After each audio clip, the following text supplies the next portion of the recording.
Hi YouTube, it's Keith. I'm back, and today I'm going to make kind of an 18th century breakfast or meal that our Canadian soldiers would have had on them during 1812, I guess, when they were out on patrol or out in the field.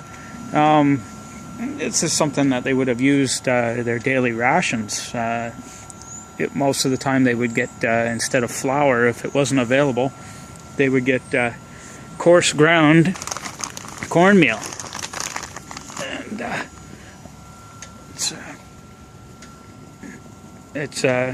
that's pretty much what it looked like back in the day. Maybe a little bit more coarse.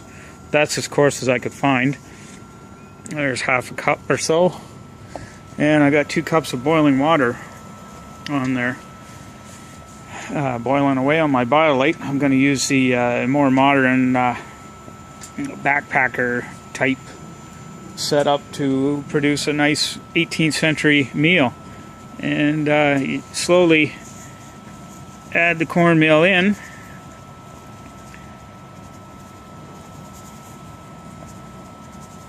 And got to keep stirring it, but I've only got one hand.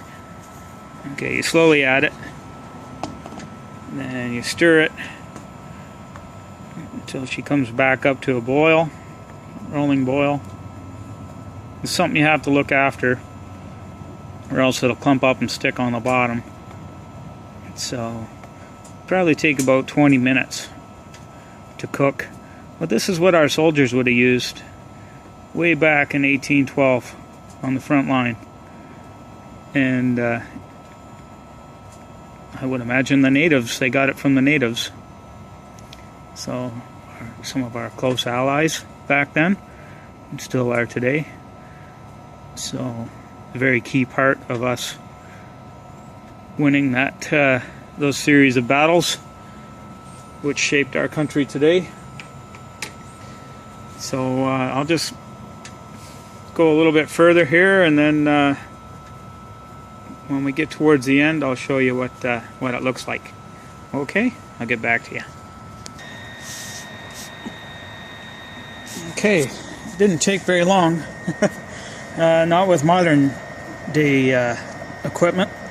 It thickened up just beautiful.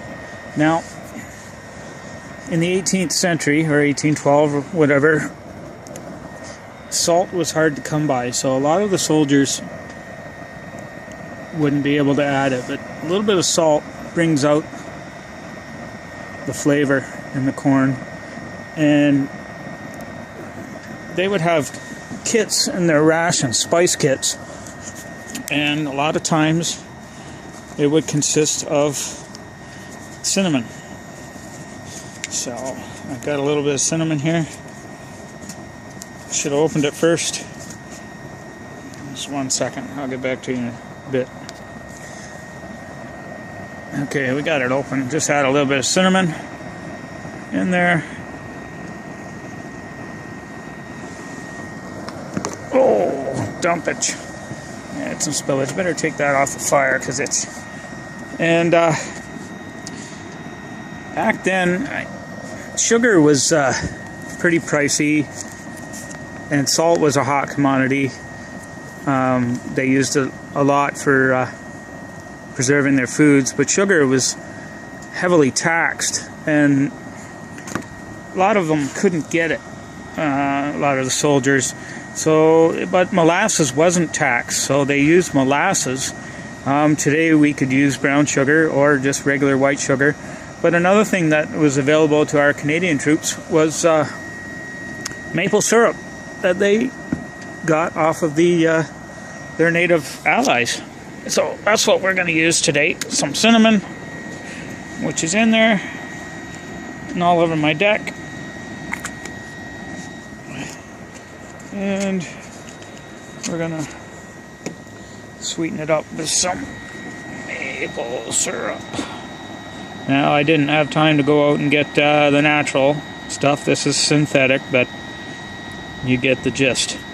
So they would have the good stuff. Right on. Just mix that up. It got really thick. It's They call this a hasty pudding. Geez, it smells great. It looks great. It thickened right up. It probably takes about 20 minutes to 30 minutes on an open fire. But didn't take very long at all. In my canteen cup on my BioLite stove, burning wood pellets. Very efficient. It took far less wood pellets than what I thought. I'm just trying the wood pellets out today. It was like $5.95 for a 40-pound bag of hardwood pellets, which is awesome, I thought, so I picked it up. My big old maple doesn't drop too many branches, so I don't have too many twigs to run the BioLite in the backyard. We'll just get this stirred up, and I'll get back to you in a bit.